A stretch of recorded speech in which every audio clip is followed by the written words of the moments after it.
اسے کہنا رات بہت اذیت میں گزرتی ہے، کبھی کبھی تو خواب میں مر بھی جاتا ہوں میں۔ جب آپ کسی پر آنکھیں بند کر کے اعتبار کرے اور وہ اس کا ناجائز فائدہ اٹھائے تو دل ہر چیز سے اٹھ جاتا ہے۔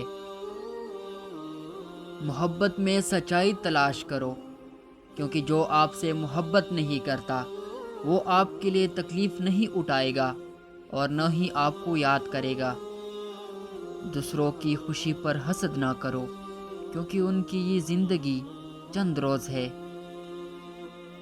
قیدی ہے سب یہاں، کوئی خوابوں کا کوئی خواہشوں کا۔ نہیں ہے نا امید اقبال اپنی کشتی ویراں سے، ذرا نم ہو تو یہ مٹی بہت زرخیز ہے ساقی۔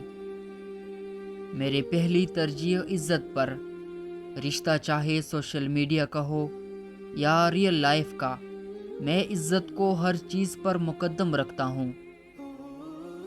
لوگ بری نہیں ہوتے، کبھی کبھی اچھے لوگوں پہ برا وقت آ جاتا ہے۔ دنیا فتح کرنی ہے تو آواز اور لہجے میں نرمی پیدا کرو، کیونکہ لہجے کا اثر الفاظ سے زیادہ ہوتا ہے۔ لوگ اکثر نرم لہجوں سے کتنی سخت بات کر جاتے ہیں کہ ان کی لفظوں کی تپش بولنے میں ایک عمر لگ جاتی ہے۔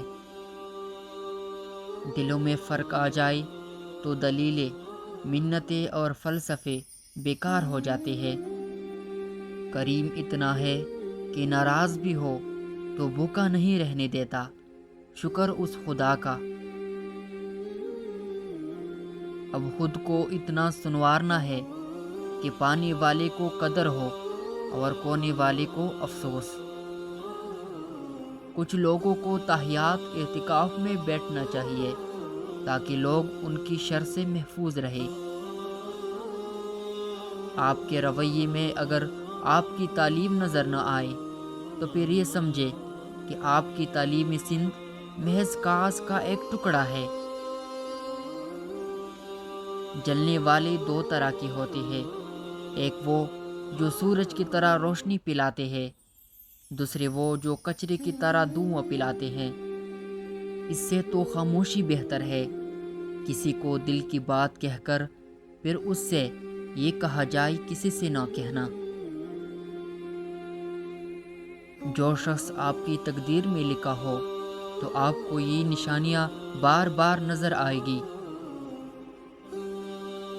جو شخص آپ کی تقدیر میں لکھا ہوتا ہے، آپ کو اس شخص کے ساتھ سکون ہوگا، آپ کا دل بار بار نہیں ٹوٹے گا اور آپ خود کو مطمئن محسوس کریں گے، آپ کو رونا نہیں پڑے گا۔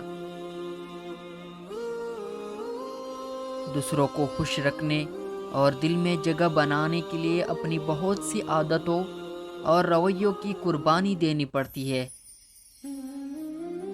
کامیابی چاہتے ہو، موقع دینے والے کو کبھی دھوکا اور دھوکا دینے والے کو کبھی موقع نہ دو۔